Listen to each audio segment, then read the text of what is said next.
पहले तो मैं शोक प्रकट करूंगा 241 लोग जो हवाई जहाज पे थे, और सुनने में आ रहा है करीब 75 स्टूडेंट्स थे जो बेचारे मेस में खाना खा रहे थे, उन वो भी इस दुनिया में नहीं रहे। और कितने लोग को कितने घायल हुए हैं, कितने और अ, लोग इस दुनिया में नहीं रहे। पहले तो उनके परिवारों को थोड़ा सा शोक प्रकट करूंगा। That is a very tragic incident. और कुछ और उस तरफ से तो और कहने के लिए कुछ बचा नहीं है। जो एक अ, जीवन, आई थिंक वो जो बच गए, भगवान का आशीर्वाद है उन पे, और निकल आए। बाकी सब गुजर गए। देखिए, ये 787 ड्रीमलाइनर जो जहाज है, ये बिल्कुल सबसे मॉडर्न जहाज है। बोइंग का आखिरी नया जहाज है जो आया है, बाहर रिलीज किया गया है, नया डिजाइन जैसे कह सकते हैं। एयरबस से A350 सबसे नया जहाज है उनके तरफ से भी। तो ये बिल्कुल नया जनरेशन का हवाई जहाज है। सब उसमें सेफ्टी सिस्टम्स बने हुए हैं। और जो इन पे लोग शक कर रहे हैं कि भाई इंजन कोई फेल हो गया, ये जो इंजन्स हैं ये जनरल इलेक्ट्रिक के जेनेक्स इंजन्स हैं। GENX, that's like gen GE next kind of एक काइंड ऑफ एक्रोनिम है। सो द जेनेक्स इंजन्स जो है, ये पुराने इंजन्स हैं। मतलब ये नया कोई डिजाइन नहीं है।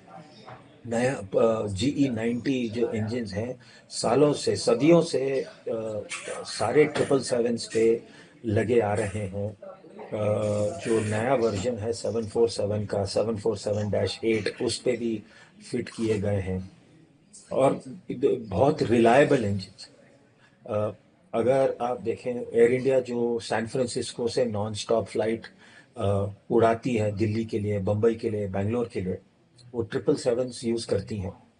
और उस पे भी GE90 इंजन फिट किए गए हैं। और अगर आप देखें उसका फ्लाइट पाथ देखें, तो नॉर्थ पोल के ऊपर से, और रशिया के जो साइबेरिया रीजन है जहाँ बहुत कम एयरपोर्ट्स हैं, वहां से जाती हैं। और क्योंकि ये इस इंजन के वजह से ये इंजन सर्टिफाई किया गया है कि किसी एयरपोर्ट से 6 घंटे दूर रह सकता है। इतना रिलायबल है लोगों को, कि इंजीनियर्स और सारे दुनिया के रेगुलेटर्स और एयरलाइंस रेगुलेटर्स मैन्युफैक्चरर्स, सब उनको इतना भरोसा है इस इंजन पे कि वो बोलते हैं कि ये इंजन फेल नहीं होगा।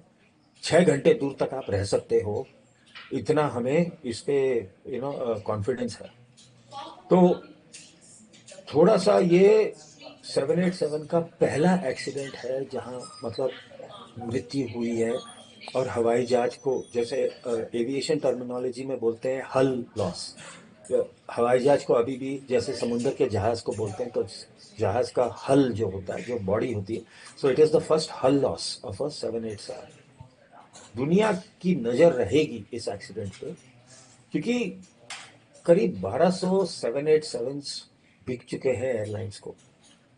आज भी मैंने अभी थोड़ी देर पहले अपने ट्विटर, DLR एविएशन ट्विटर पे, मैंने एक फोटो डाली है कि कितने 787 फिलहाल अब भी इस वक्त हवा में उड़ रहे हैं। और it is literally in hundreds.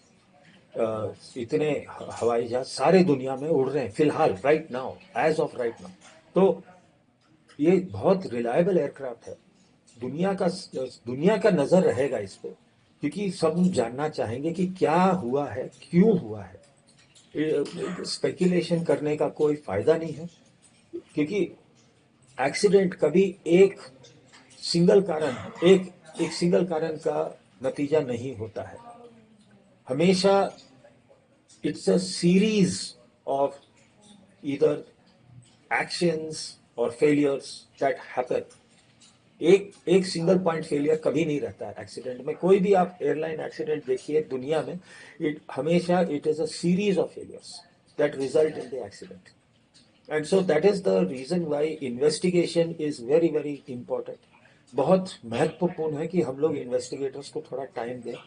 मेरे हिसाब से करीब 3-4 दिन या एक हफ्ते के अंदर इन्वेस्टिगेटर्स हमें एक बेसिक अंदाजा देंगे कि भाई ऐसे कुछ होने को हुआ है।